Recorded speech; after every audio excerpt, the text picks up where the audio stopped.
The aliens called humans primitive. 6 months had passed since the Galactic Confederation discovered Earth. Instead of welcome, they'd brought mockery. Your species barely understands basic gravitic principles, the tall, blue-skinned ambassador had told the United Nations Assembly. Come back in 1,000 years. Dr. Juwoo Park watched the broadcast from her underground lab, eyes narrowed. At 43, she had already changed human understanding of physics forever, though few knew it.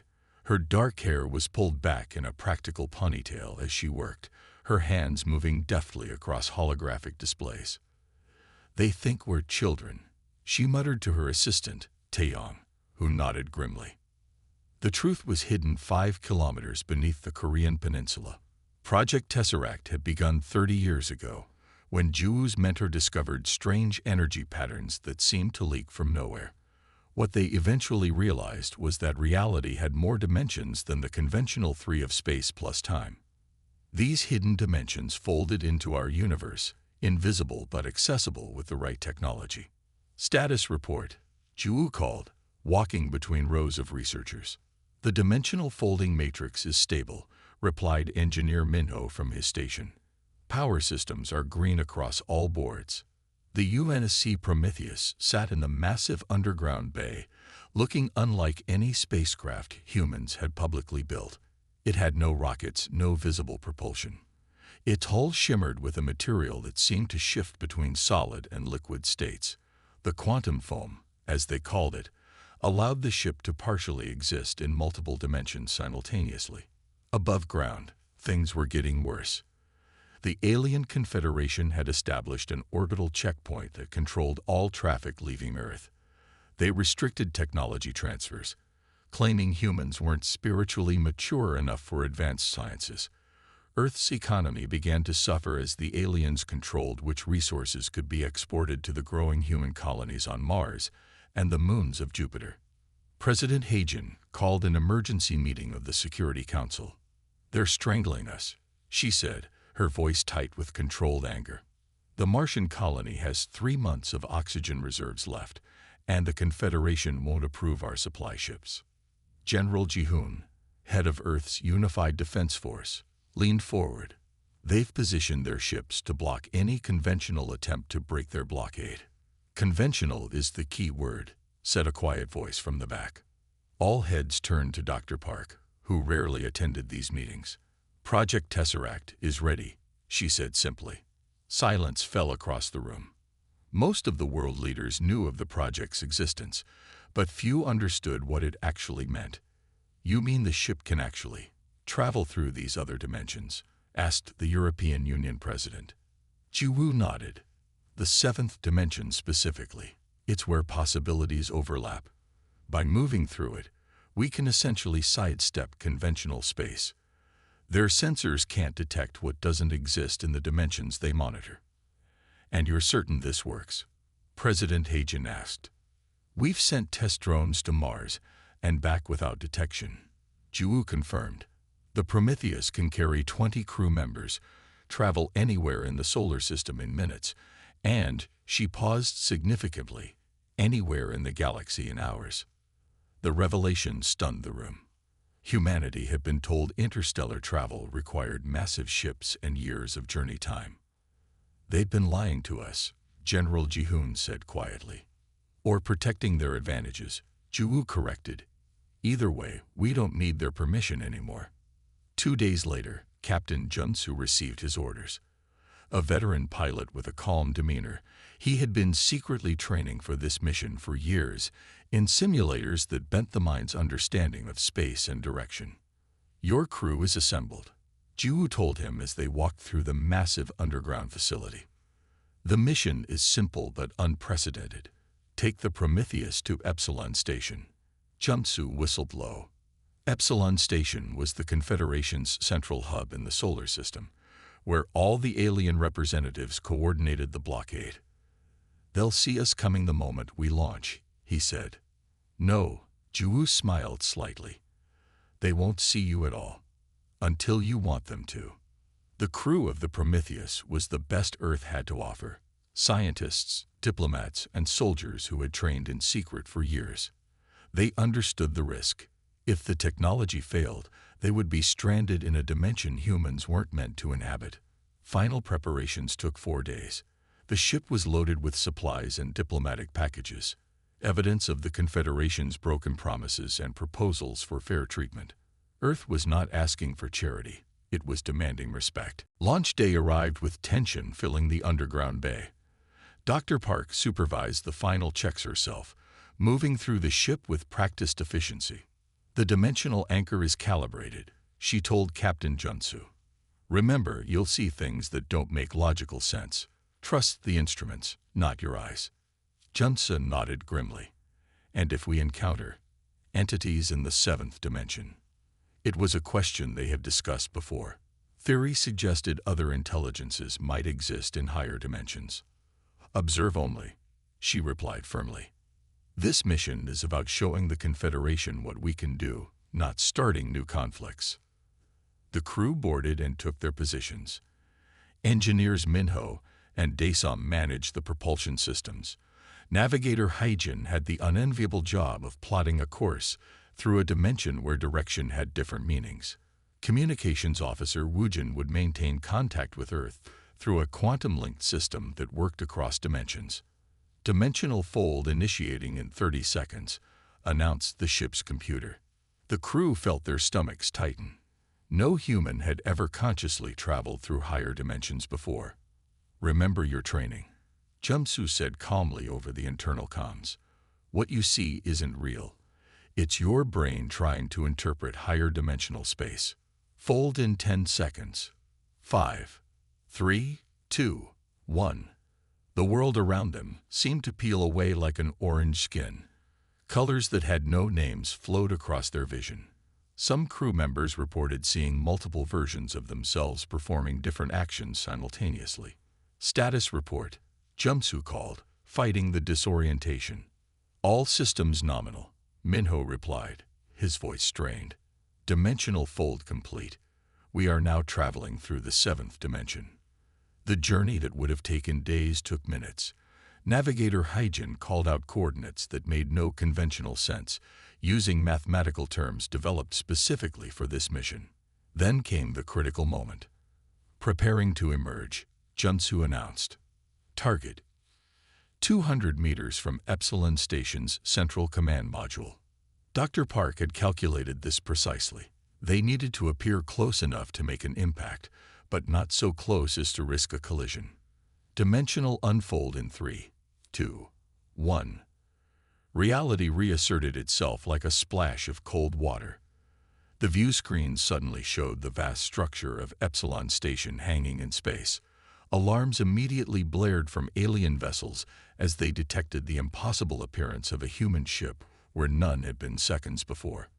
We're being hailed on all frequencies, Woojin reported, his fingers dancing across his console. Open a channel, Junsu ordered. The main screen filled with the image of the Confederation's solar overseer, a tall being with crystalline features that shimmered with internal light. What is the meaning of this intrusion? The alien demanded. How did you bypass our security perimeter? Junsu stood tall. I am Captain Junsu of the Earth vessel Prometheus. We come with a message from humanity.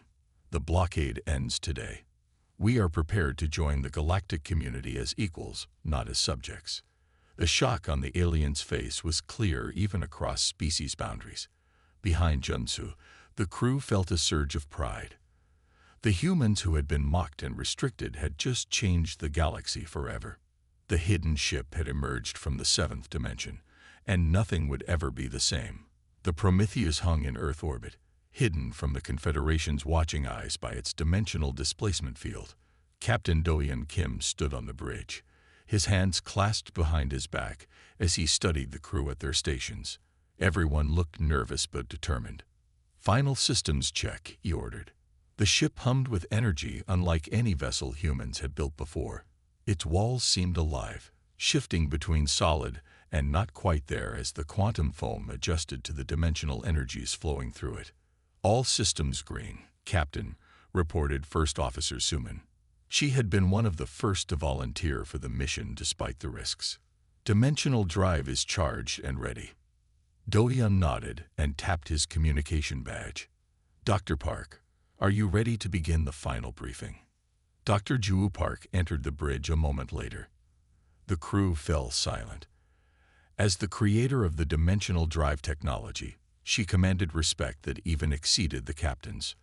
Today we will show the galaxy what humans can do, she said without preamble. She activated the main display, showing a strange swirling map that made several crew members blink and look away.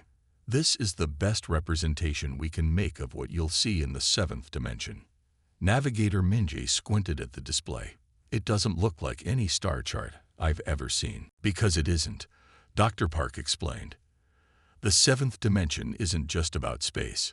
It's about potentiality. You'll be navigating through probability waves, seeing reality as it could be, not just as it is. Engineer Hyun-soo raised his hand. What exactly does that mean for us? It means, Dr. Park said, that you might see versions of yourselves that took different paths in life. You might see Earth as it could have been. The important thing is to focus on our target, the reality we want to reach. She switched the display to show a beautiful blue-green planet with 2 moons. Meridia, the heart of the Confederation. They're holding their Grand Council meeting there in 6 hours. Representatives from 37 species will attend. And they don't expect us, Captain Do-hyun added with a small smile. They think we're trapped in our solar system, Dr. Park confirmed. None of them believe humans can reach Meridia, which is precisely why it's the perfect target. Lieutenant Gina, the communications officer, looked worried. Won't this be seen as an act of aggression? It's a demonstration, Dr. Park corrected. We'll arrive, make our presence known, and propose new terms for Earth's membership in the Confederation. Then we leave, having shown we cannot be contained. The crew spent the next hour going through final preparations. The dimensional drive required precise calculations. One mistake could leave them lost between realities. Time to departure, Captain Do-hyun announced. Stations, everyone. The crew took their positions. Dr. Park stood beside the captain, her eyes on the dimensional drive readouts. Activating quantum foam barriers, Engineer Hyun-soo called out. The walls of the ship rippled visibly, preparing to protect them from the stresses of dimensional transit. Navigation locked on Meridia, reported Minja. Captain Do-hyun took a deep breath. Engage dimensional drive. The ship shuddered.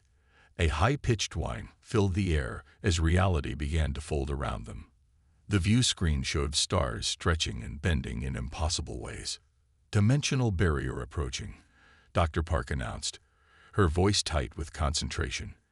Prepare for transit in 3, 2, 1.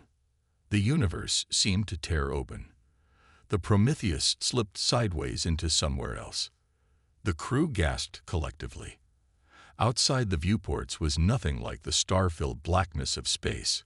Colors that had no names flowed and twisted around them. Shapes formed and dissolved that hurt the eyes to look at directly. What are we seeing? Whispered Security Chief Chono. The 7th dimension, Dr. Park said quietly. Reality as it could be, not just as it is. Navigator Minji's hands trembled over his controls. I'm seeing multiple course options, hundreds of them. Which one do I follow? Focus on the probability stream I marked, Dr. Park instructed. See it, the one with the blue-green shimmer. As they moved deeper into the 7th dimension, the strangeness intensified. Crew members reported seeing ghostly versions of themselves moving around the ship, versions that made different choices, spoke different words. That's normal, Dr. Park assured them. Those are probability echoes.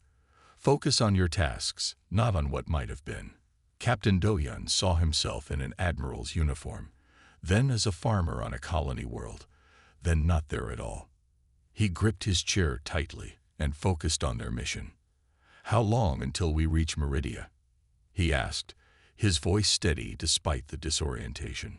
Time works differently here, Dr. Park explained.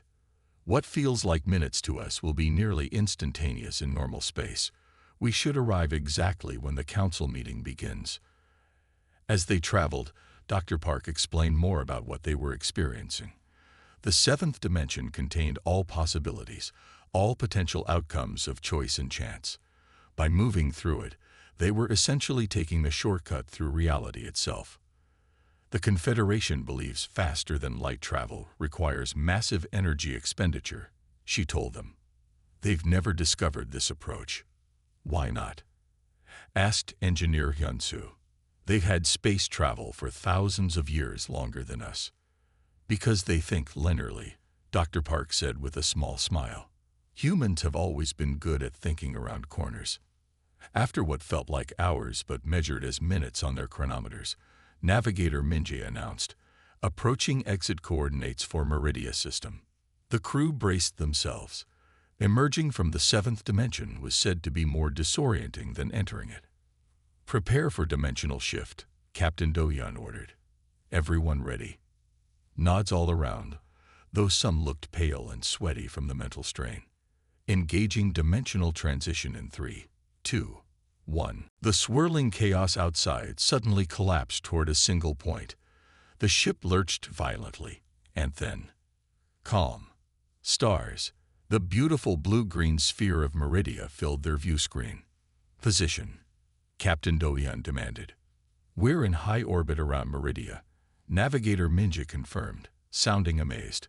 Exactly where we plan to be. Any sign we've been detected? Asked Security Chief Juno.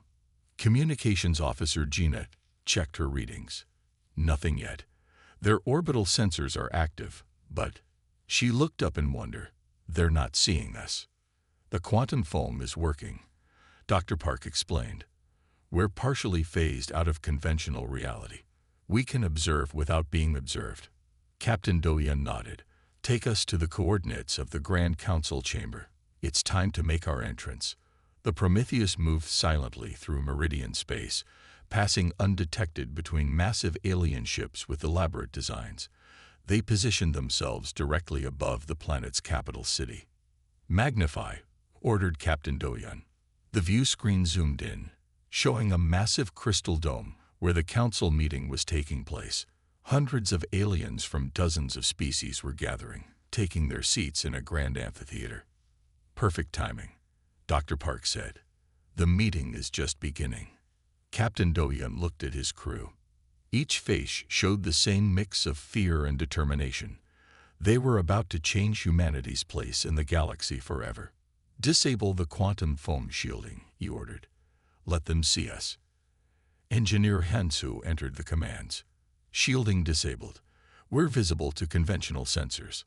Almost immediately, alarms began to sound across their communication channels. The aliens had spotted the impossible, a human ship, hovering above their most secure meeting place, tens of light years from Earth. Open a channel to the council chamber, Captain Do-hyun said, straightening his uniform. It's time to introduce ourselves. Communications Officer Gina's fingers danced across her panel. Channel open, Captain. You're live to the entire Grand Council. Captain Do-hyun Kim took a deep breath and stepped forward, ready to deliver humanity's message to a galaxy that had underestimated them for the last time. Admiral Teller stood on the raised platform in the center of the Grand Council chamber. His scaled skin glittered in the light as he gestured with 3 of his 6 limbs. The humans must remain contained, he was saying. Their civilization is too young, too unpredictable. The Resource Allocation Committee recommends extending the quarantine for another 50 years. Murmurs of agreement rippled through the vast chamber. 37 species had representatives present, from the crystalline luminar to the gaseous cloud beings of Tenebra. None objected to the continued restrictions on Earth. Their attempts at faster-than-light travel are primitive at best, Teller continued. They remain safely bound to their solar system, where they can develop without. He stopped mid-sentence. Something strange was happening in the air beside him. At first, it looked like heat distortion, a ripple in the air like over hot pavement. Then the ripple grew, widening in impossible ways. Colors flashed that had no name in any alien language, shades beyond ultraviolet and infrared that made eyes water and neural clusters pulse with pain. Security breach, called Illuminar Guard, her crystalline form vibrating in alarm. But it was too late. Reality itself seemed to fold inward, creating a pocket in the center of the chamber where nothing had been before. The air split open like a wound, and through that wound came something impossible. The Prometheus materialized in a cascade of dimensional energies. It was not a large vessel by Confederation standards, perhaps 30 meters long, with a sleek design that shimmered and shifted as if not quite solid. It hovered impossibly in the center of the chamber, 10 meters above the floor, making no sound. The assembled dignitaries froze in shock. Some reached for weapons, others backed away in terror. The Tenebra representatives swirled in agitation, their gaseous forms darkening from blue to deep purple. Admiral Teller stumbled backward, all 6 eyes wide with disbelief. "Impossible," he gasped. A hatch opened in the side of the ship. A ramp extended downward, touching the floor of the chamber with a soft click that seemed deafening in the shocked silence.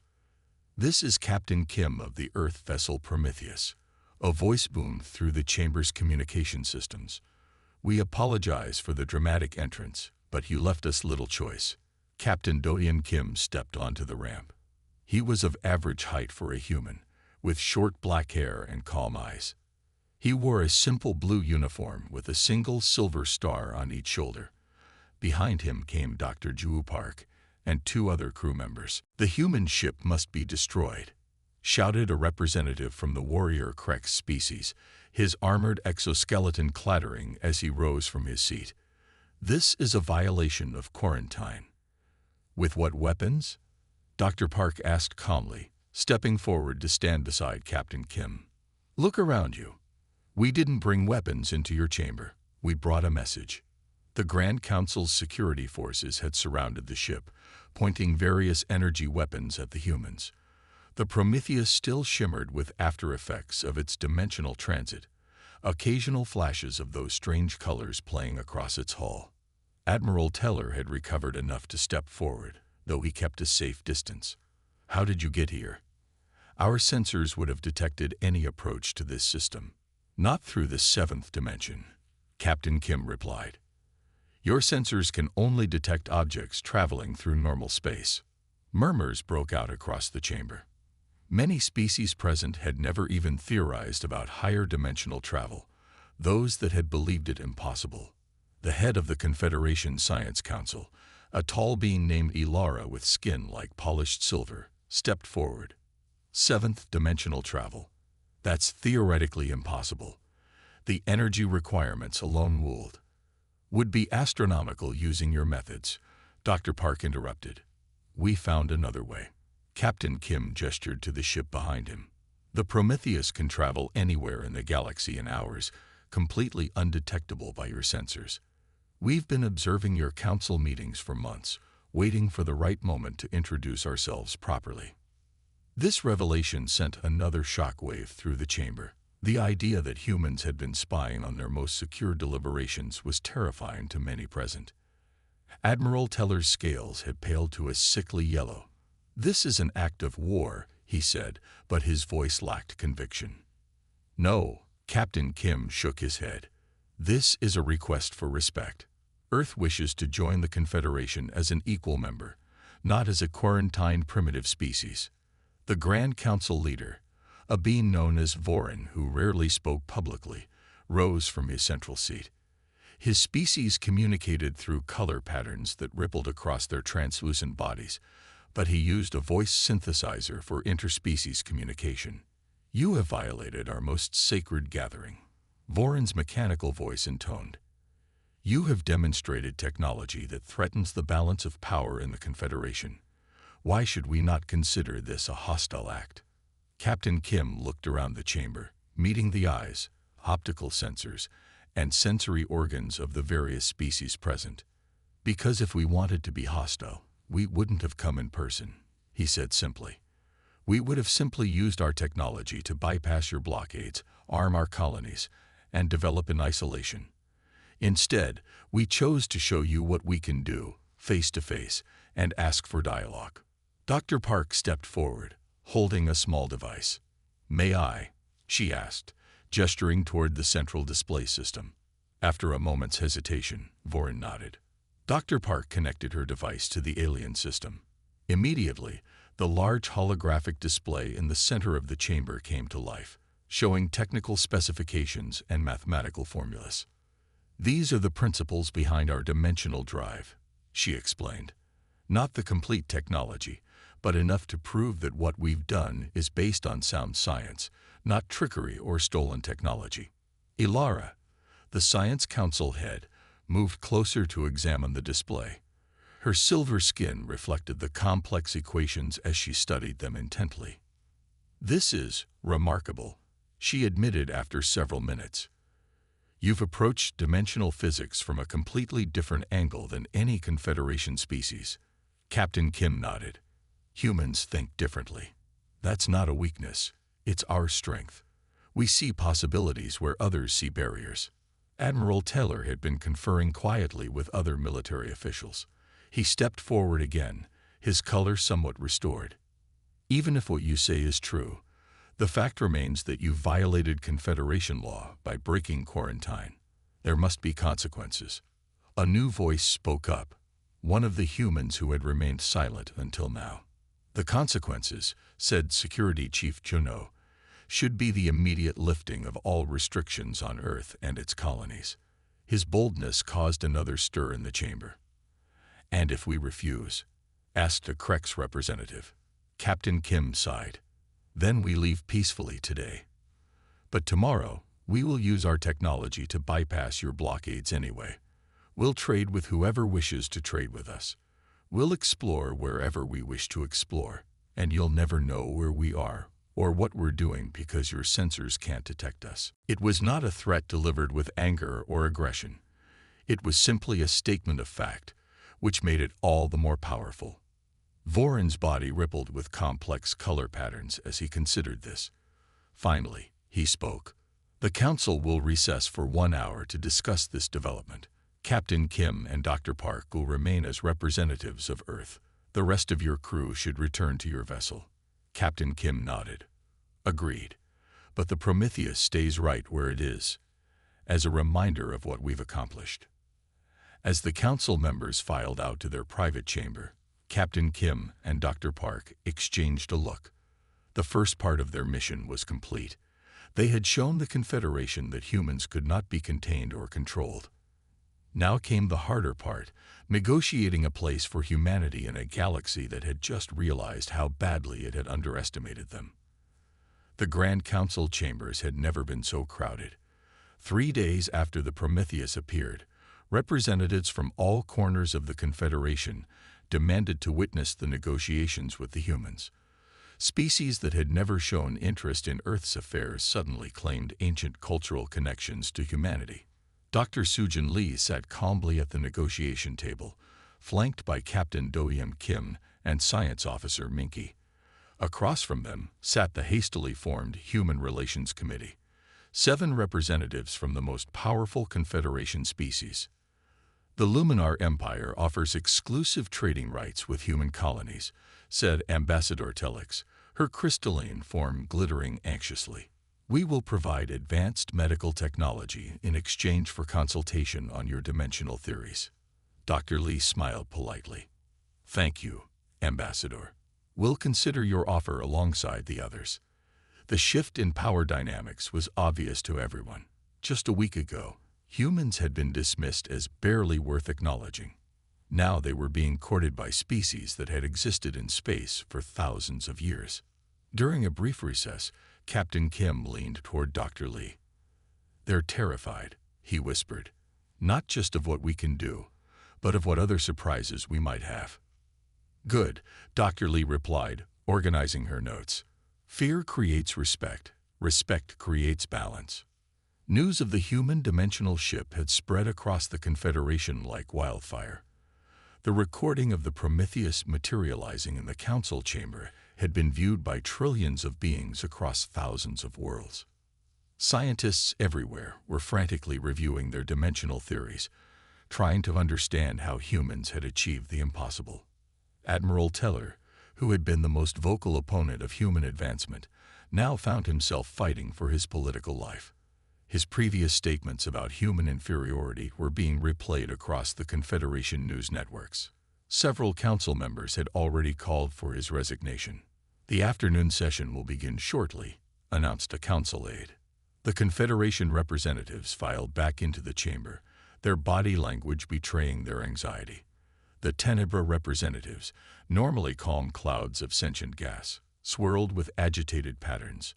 The reptilian Krex delegates kept their clawed hands near their ceremonial weapons. Dr. Lee took her place at the center of the human delegation. At 52, she had spent decades in diplomatic service before being recruited for the Prometheus mission.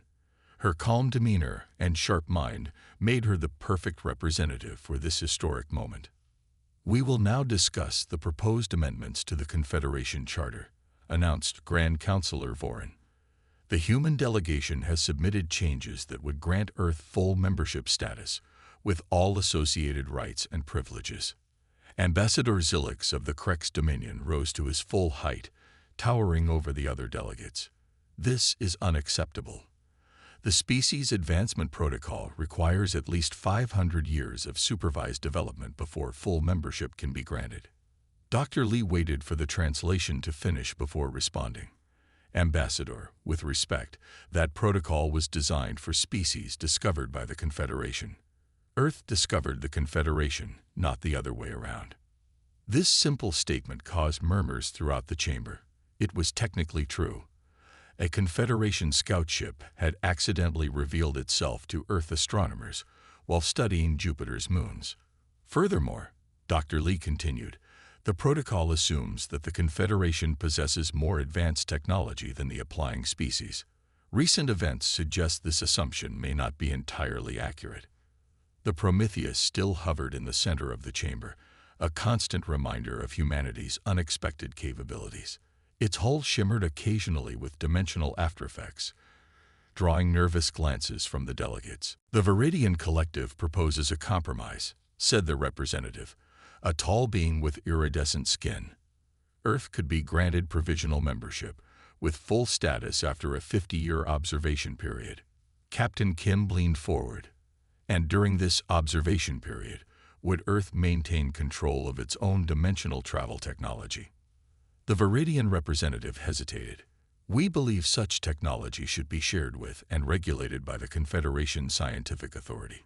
So you can replicate it and remove our advantage," Science Officer Minky said quietly, but loud enough to be heard. Dr. Lee raised her hand slightly, signaling her colleagues to let her handle this. "The Prometheus represents decades of human scientific achievement. While we're open to scientific exchange, we won't surrender control of our technology as a condition of membership." Grand Counselor Vorin's body rippled with complex color patterns. "This creates a dangerous precedent. No member species maintains technological advantages over the others. All significant discoveries are shared through the scientific authority." "Is that truly the case?" Dr. Lee asked, her voice carrying clearly through the chamber. "Our intelligence suggests the Luminar have kept advancements in crystal computing private for centuries. The Krex military uses propulsion technology not shared with civilian authorities." This revelation caused immediate uproar. Species began accusing each other of technological hoarding, centuries-old suspicions suddenly bubbling to the surface. Dr. Lee waited for the noise to subside. "We've never wanted war," she told the hastily assembled Confederation Council. "We want to be equals in this galactic community. We have much to learn from you. But as today demonstrates, perhaps you have things to learn from us as well." Her words hung in the air, challenging and conciliatory at the same time. A new voice entered the discussion. Ilara, head of the Science Council, had been notably quiet throughout the proceedings. Her silver skin caught the light as she stood. "I have spent the last 3 days analyzing the mathematical principles behind human dimensional theory," she announced. "They have approached physics from a completely different framework than any Confederation species. Their achievement is genuine and remarkable." Coming from the highest scientific authority in the Confederation, this statement carried enormous weight. "I propose, Ilara continued that Earth be granted full membership immediately, with the understanding that humans will collaborate with Confederation scientists on controlled applications of dimensional technology. The chamber went silent. Ilara rarely involved herself in political matters, preferring to remain in her laboratories. Dr. Lee nodded thoughtfully. We would be open to scientific collaboration, provided Earth maintains sovereignty over its discoveries. The next hours were a flurry of negotiations, with various factions trying to secure favorable terms with the humans.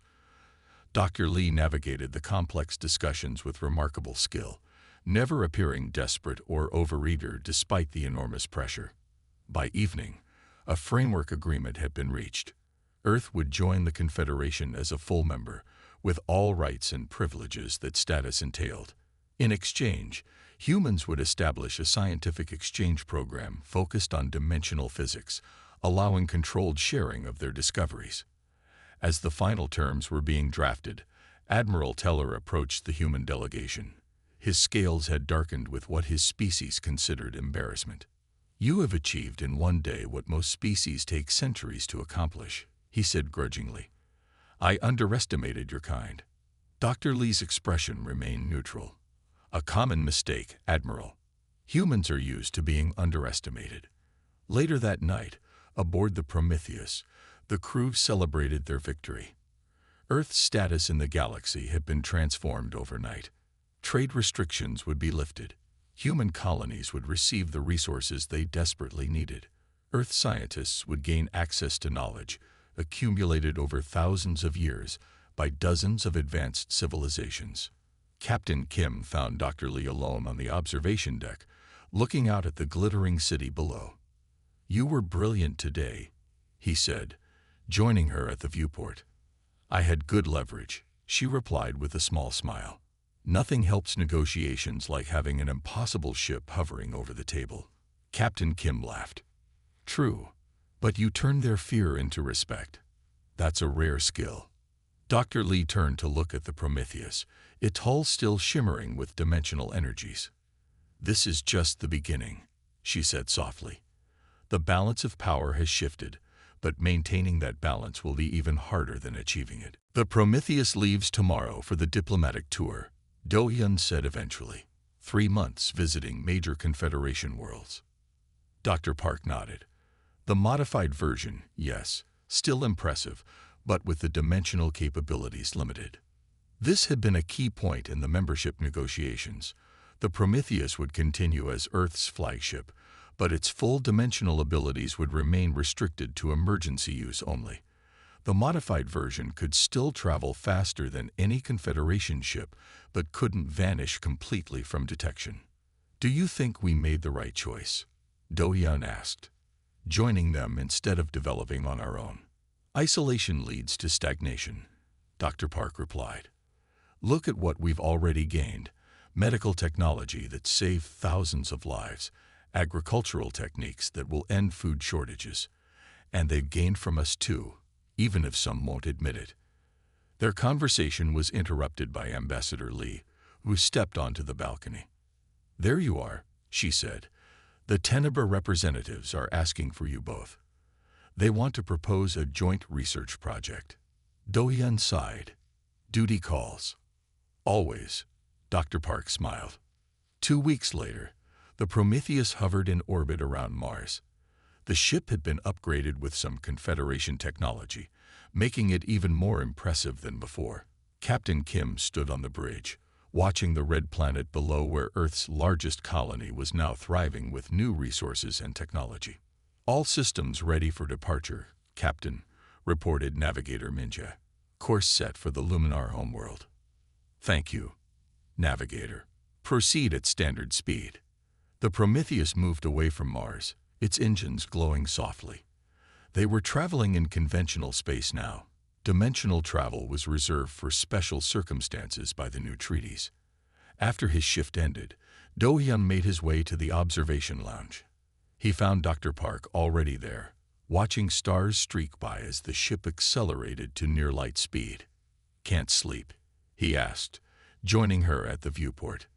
"Too much on my mind," she admitted. I was thinking about how far we've come, how quickly everything changed. Do-hyun nodded. From quarantined primitives to full members in 6 months. Not bad. The Science Council is still pushing for more access to our dimensional research, Dr. Park said, her expression thoughtful. They sent another formal request yesterday. What will you tell them? The same thing I always do, that some knowledge has to be earned, not given. Do-hyun considered this. Do you think we'll ever share the full technology? He asked, watching the stars blur as the ship increased speed. She smiled. When they're ready, when they stop seeing dimensions as barriers and start seeing them as bridges, just as we did. They stood in comfortable silence, two humans looking out at a galaxy that had once seemed impossibly distant and was now their community. Below them, on planets scattered across thousands of light years, humans were making new homes, learning alien languages, sharing Earth culture with curious species. And in hidden facilities on Earth, scientists continued to explore the mysteries of the seventh dimension. The Prometheus had been just the beginning. Humanity's journey through the dimensions was only just starting. Ambassador Lee transmitted a message, Do-hyun said after a while. The Kreks have invited Earth to participate in their science exhibition next year. They specifically requested demonstrations of our unique problem-solving approaches. Dr. Park laughed softly. From feared to studied in half a year. Progress, Do-hyun agreed. As the Prometheus continued its journey through space, Earth was already changing. Children who once dreamed of reaching the moon now dreamed of exploring distant worlds. Scientists who had worked in isolation now collaborated with minds from across the galaxy. Artists created works inspired by alien perspectives and new understandings of reality itself. The path forward wouldn't be simple. Some in the Confederation still viewed humans with suspicion. Some on Earth feared losing human identity in the vast galactic community. There would be misunderstandings, conflicts, and challenges. But as Dr. Park had said, when you learn to see dimensions as bridges rather than barriers, everything changes. Humanity had taken its first steps into a larger universe, and there was no going back. The stars continued to stream past the viewport, each one now a potential destination rather than a distant, unreachable light. A new era had begun.